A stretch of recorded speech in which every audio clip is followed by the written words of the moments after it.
Bonjour les amis, c'est Olivier. Je veux partager une courte mise à jour à propos de ce qui se passe ici au Manitoba et quelques pensées aussi qui viennent de situations qu'on a vécues dans les derniers jours. On a rencontré un certain nombre de personnes à travers les derniers jours, les dernières semaines ici au Manitoba et aussi au Québec qui ont fait des rêves particuliers dans lesquels il y a un thème qui revient à répétition et qui n'a pas rapport avec des choses qu'ils vivent dans leur quotidien. Maintenant, vous savez que dans Joël 2,28, dans la Bible, Dieu a donné une promesse. Il a dit, dans les derniers jours, je vais répandre mon esprit sur toute chair. Et vos jeunes gens auront des songes, vos vieillards des visions, vos enfants auront des prophéties. Donc, on sait que dans les temps de la fin, il va y avoir une abondance de gens qui, à travers leurs rêves et des visions, vont recevoir de la part du Saint-Esprit. Maintenant, vous savez peut-être que ces choses-là arrivent en ce moment au Moyen-Orient. Peut-être que vous avez entendu parler de tous ces musulmans qui reçoivent des rêves dans lesquels Jésus se révèle à eux directement.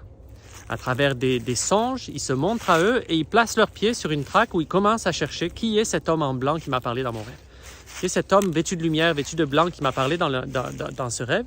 Et ils viennent à découvrir éventuellement que c'est Jésus. Et à cause de ça, ils se tournent vers Christ par milliers, même par millions, dans des pays qui sont à l'origine qui sont hostiles au christianisme. Et c'est de toute beauté, mais je veux dire que ça n'arrive pas seulement là-bas. Et Dieu est en train de le faire ici aussi. Et je crois que ça va se multiplier alors qu'on s'approche des temps de la fin aussi. Maintenant, ces personnes dont je parle, à travers les dernières semaines, qui ont fait ce nombre de personnes qu'on a rencontrées, il y a ce thème prédominant où les gens rêvent d'un mariage. Et Jésus fait référence dans ses enseignements à de nombreuses reprises au fait que quand il va revenir, il va y avoir un grand mariage, un banquet de noces qui va avoir lieu, les noces de l'agneau, la Bible appelle ça. Et dans les rêves que ces personnes ont fait, il y a un thème prédominant, récurrent qui revient. C'est que soit eux, soit les invités autour d'eux ne sont pas prêts dans ces rêves-là. Ils ne sont pas habillés pour un mariage. Et encore il y a 2 jours, une amie proche de nous ici a fait un rêve avec ce même pattern. Elle était dans son mariage et tous les gens autour d'elle, tous les invités n'étaient pas prêts, ils n'étaient pas habillés du tout. Ils avaient des vêtements sales, des vêtements mutilés. Et Jésus fait référence à ça. Dans la Bible, dans le Nouveau Testament, dans Matthieu 22, par exemple, il donne une parabole. Il dit, le royaume de Dieu est semblable à un maître de cérémonie qui a organisé des noces pour son fils. Mais au jour des noces, il envoie ses serviteurs pour appeler les invités à être présents aux noces, mais tous les invités refusent et commencent à donner des excuses. Certains disent je dois retourner à ma ferme, je ne peux pas venir. D'autres vont dire je dois retourner à mon entreprise, je ne peux pas. Certains diront j'ai acheté des bœufs et je dois aller m'en occuper. Et d'autres encore répondent je viens d'acheter un champ et il faut que j'aille l'inspecter. Et à cause de ça, aucun d'entre eux qui était invité à l'origine ne se présente aux noces. Et le maître est furieux. Il envoie ses serviteurs à nouveau et il leur dit « Allez maintenant partout. Allez dans les rues et poussez à venir tous ceux que vous trouverez. Les boiteux, les estropiés, les pauvres, les aveugles.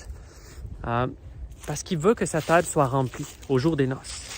Il veut qu'il y ait des invités qui remplissent toutes les chaises, toutes les places. Maintenant, on sait qu'il va y avoir des invités. Aux noces de l'agneau, on sait qu'il va y avoir des invités. Parce que dans l'Apocalypse, au chapitre 19, l'apôtre Jean a eu une vision de ce banquet dans les derniers jours. Il a vu, dans l'Apocalypse 19, que la table est remplie, qu'il y a des invités partout, donc on sait qu'il y a des gens qui vont venir. Et ce qu'il voit en premier, c'est que tous ces gens sont revêtus. Tous les invités qui seront là sont revêtus. Et le texte dit, ils sont revêtus d'habits de fin lin. Et ces habits symbolisent les œuvres justes des saints. Maintenant, on sait qu'on n'est pas sauvé par nos œuvres, mais qu'on est sauvé pour des œuvres que Dieu a préparées pour nous d'avance. Et tous les gens qui seront à la table des noces vont être vêtus parce qu'ils ont pratiqué ces œuvres. Ils étaient à l'œuvre. Et comme Jean voit ça, il est au bord de tomber en adoration devant l'ange. Et l'ange lui dit, non, m'adore pas moi, adore Dieu seul. Moi, je suis juste un serviteur. Comme toi et tes frères et sœurs qui ont le témoignage de Jésus ou qui témoignent de leur foi en Jésus. Donc on sait, maintenant la Bible définit ce que c'est un serviteur. C'est quelqu'un qui a la foi en Jésus et qui témoigne de sa foi en Jésus. Alors, on sait que cette table va être remplie. Et présentement, le Seigneur est en train de partager ce message autour de lui. Alors que de nombreuses personnes reçoivent des rêves à propos des noces de l'agneau. On a rencontré ce couple justement hier soir, où l'épouse a fait ce rêve il y a quelques jours. Elle est invitée au mariage, mais elle se regarde, puis tout à coup, elle n'est pas habillée, elle n'est pas prête. Alors qu'elle se réveille le matin, elle prie à propos du rêve, et le Seigneur lui dit, tu n'es pas prête. Il faut que tu te fasses baptiser. Alors elle s'est faite baptiser cet après-midi. Quelques jours en arrière, on est dans une rencontre, on rencontre cet homme-là, et comme la discussion suit son cours, il dit, je veux partager ce rêve que j'ai fait il y a quelques semaines. Je descendais dans un sous-sol de maison, puis il y avait une fenêtre au sol qui était ouverte, et qui était remplie d'eau.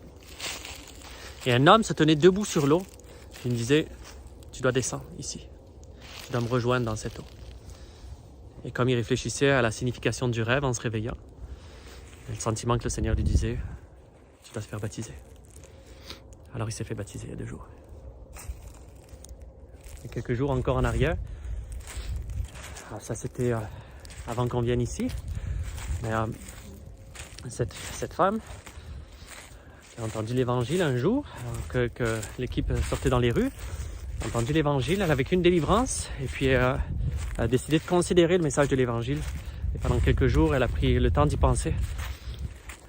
Et finalement, elle a pris la décision d'y répondre, d'accepter la bonne nouvelle. Elle était nerveuse un peu, elle a planifié le jour de son baptême avec des amis. Et le jour, la veille en fait, pendant la nuit, elle fait ce rêve aussi où elle voit une grande lumière. Elle était encore incertaine, même si elle avait planifié la date. Mais elle voit une grande lumière et quelqu'un dans cette lumière qui lui parle. Puis qui lui dit, je vois qu'ils t'ont trouvé.